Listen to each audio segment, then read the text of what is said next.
कौरव पांडवांच्या एकुलत्या एक बहिणीची करुण कथा, जिला खुद्द अर्जुनानेच विधवा केले.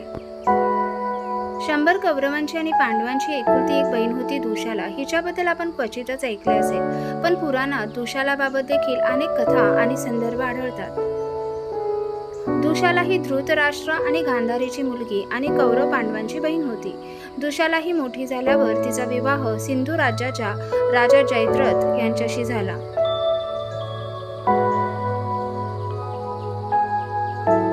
जयद्रथ हा भलेही शूर असेल, पण त्याची महिलांप्रती वागणूक अतिशय वाईट होती.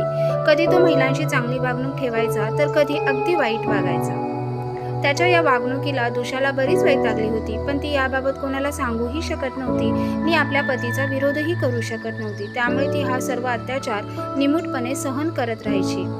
पण जयद्रथने आपल्या वागणुकीच्या सर्व मर्यादा तेव्हा पार केल्या, जेव्हा त्याने पांडवांची पत्नी द्रौपदीचे अपहरण केले. त्याच्या या कृत्याने पांडव संतापले आणि ते द्रौपदीला जयद्रथच्या तावडीतून सोडवण्यासाठी जयद्रथला त्याच्या कृत्याची शिक्षा देण्यासाठी निघाले. संतापलेल्या पांडवांच्या हाती जेव्हा जयद्रथ लागला, तेव्हा त्यांनी त्याच्या या अपराधासाठी त्याचे शिर कापण्याचा निर्णय घेतला.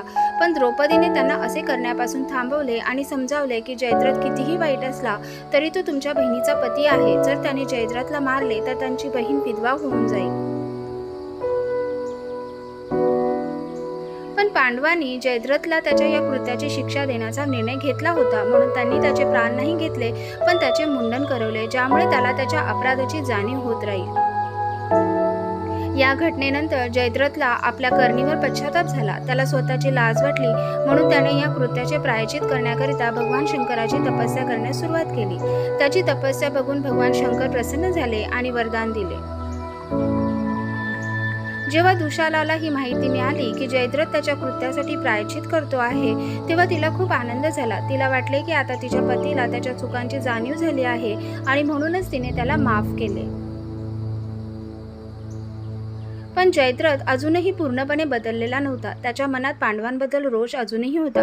काही काळाने जेव्हा महाभारताचे युद्ध सुरू झाले, तेव्हा दुर्योधनाने जयद्रथला कौरवांकडून लढण्यासाठी त्यांच्या सेनेत सामील होण्याचे निमंत्रण दिले. जयद्रथने दुर्योधनाचे निमंत्रण स्वीकारले आणि तो कौरवांकडून युद्ध करण्यासाठी निघाला. युद्ध दरम्यान जयद्रथने अर्जुनाचा पुत्र अभिमन्यू याची हत्या केली.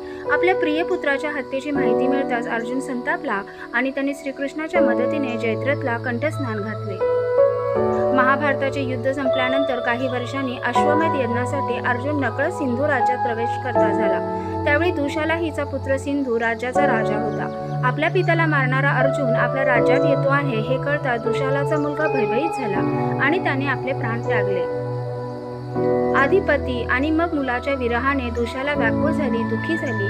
दुशालाने अर्जुनाला तिला तिचा वंश वाचवण्याची विनंती केली. तेव्हा अर्जुनाने दुशालाच्या पुत्राला राज्याच्या गादीवर बसवले आणि संपूर्ण सन्मानासहित सिंधू राज्याचा राजा बनविले. अशी ही दुशाला, जी महाभारतातील कौरव आणि पांडवांची बहीण असून देखील तिचे पात्र हे नेहमी असेच वंचित राहिले.